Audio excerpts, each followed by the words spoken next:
Halo semua, salam sejahtera Malaysia, tuan-tuan dan puan yang saya amat hormati. Saudara-saudara, terima kasih kerana terus setia dan bersama di dalam channel ini. Rupanya ada satu pengakuan daripada kepimpinan besar Bersatu ataupun Perikatan Nasional, yaitu Peja ataupun Faizal Azum. Ada yang kata beliau ini layak untuk kekal jawatan sebagai timbalan presiden. Ada yang kata beliau ini mungkin layak untuk jadi presiden Bersatu. Namun, bagi pandangan sesetengah orang pula, berkata beliau ini tidak layak untuk menjadi top 5 Bersatu. Namun saudara-saudara, itu semua hanya pandangan.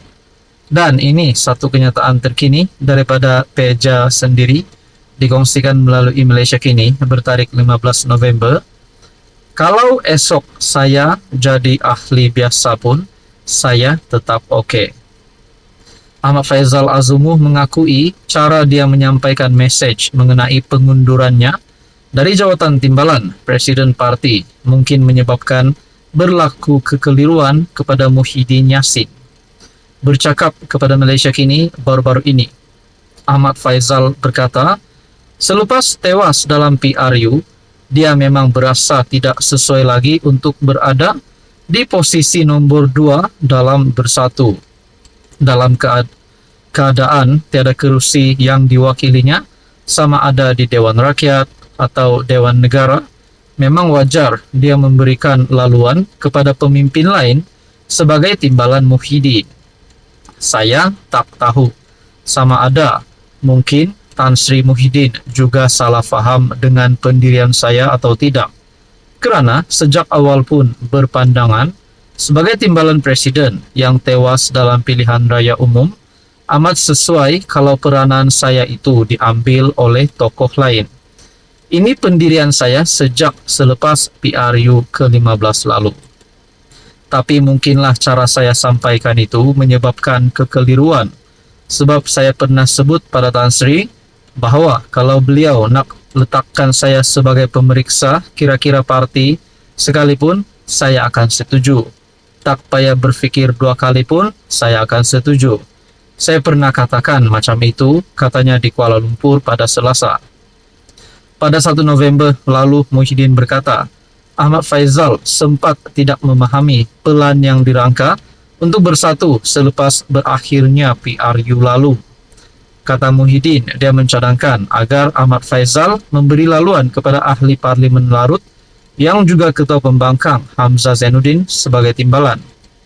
Kata Muhyiddin, pemilihan Hamzah dibuat kerana kedudukan di parlimen serta pengalaman sebagai setiausaha agung parti. Bukan kita nak buat apa, Peja pun tak faham. Dah bincang, dia kata tak apa, saya bersedia berundur dan sebagainya. Tapi saya kata tidak payah berundurlah, berundur setapak saja. Kalau boleh, isi satu daripada kekosongan jawatan naib presiden. Untuk rekod dalam pemilihan Bersatu, pada 3 November lalu, Muhyiddin kekal sebagai presiden, manakala tempat Ahmad Faizal Azumu digantikan Hamzah secara rasmi, selepas kedua-dua mereka tidak dicabar oleh mana-mana calon. Ahmad Faizal yang juga bekas Menteri Besar Perak memenangi satu daripada 3 jawatan naib presiden. 2 yang lain ialah penyandang Ronald Kiandi dan Radzi Jidin. Adakah selepas ini Hamzah Zainuddin pula berkemungkinan mempunyai harapan yang cerah untuk menjadi presiden Bersatu pada masa akan datang? Ataupun mungkin juga Azmin Ali? Kita nantikan saja. Apa komen Anda? Halo semua, salam sejahtera Malaysia. Selamat datang ke channel Fels Lifestyle. Terima kasih kerana terus setia dan bersama di dalam channel ini. Saudara-saudara, setelah kita dikejutkan dengan kabar duka cita pemergian Allahyarham Dayam Zainuddin baru-baru ini, akhirnya satu berita menggemparkan di mana ada portal daripada Harapan Daily yang berkongsi Tun Mahathir sanggup memfitnah. Sampainya hati Tun Mahathir ambil kesempatan fitnah Anwar. Benarkah Mahathir berfitnah? Kalau benar, apa yang Mahathir fitnah kepada Anwar? Sampai hati Tun Mahathir ambil kesempatan. Fitnah, dendam Tun, tiada siapa berani melawan.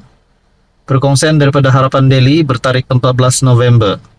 Saya terkejut membaca ulasan Mahathir di atas pemergian Allahyarham Tun Daim Zainuddin.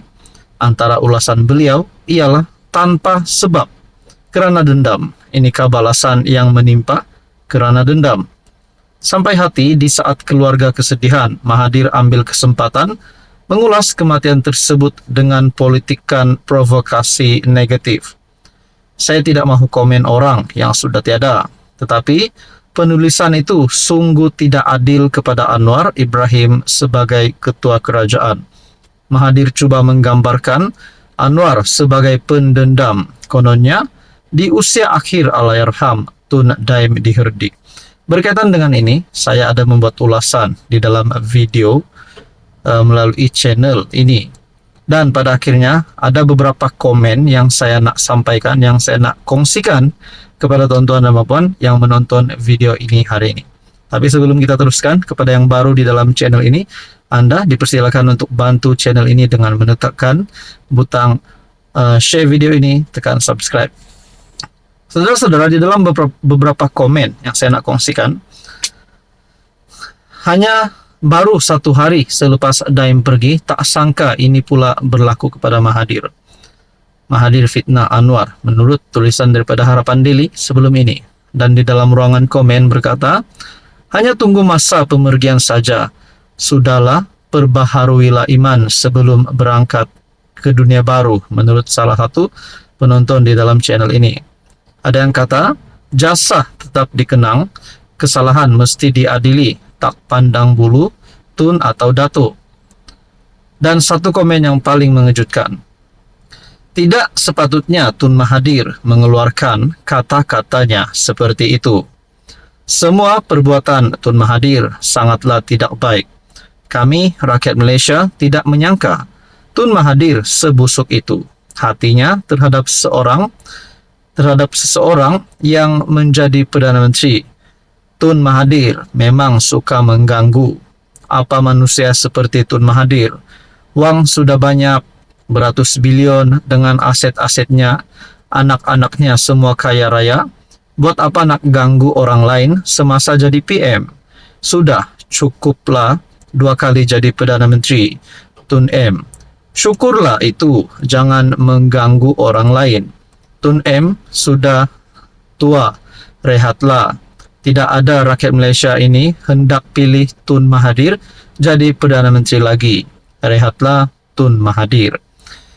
Bagi saya, tuan-tuan dan puan, ini satu komen yang menunjukkan Mahathir memang perlu rehat.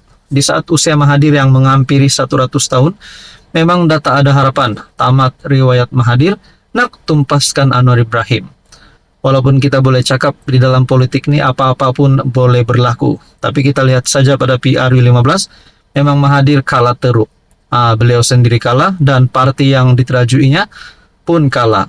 Jadi tuan-tuan dan puan, menurut Anda melalui komen ini, apa pula pandangan dan respon Anda?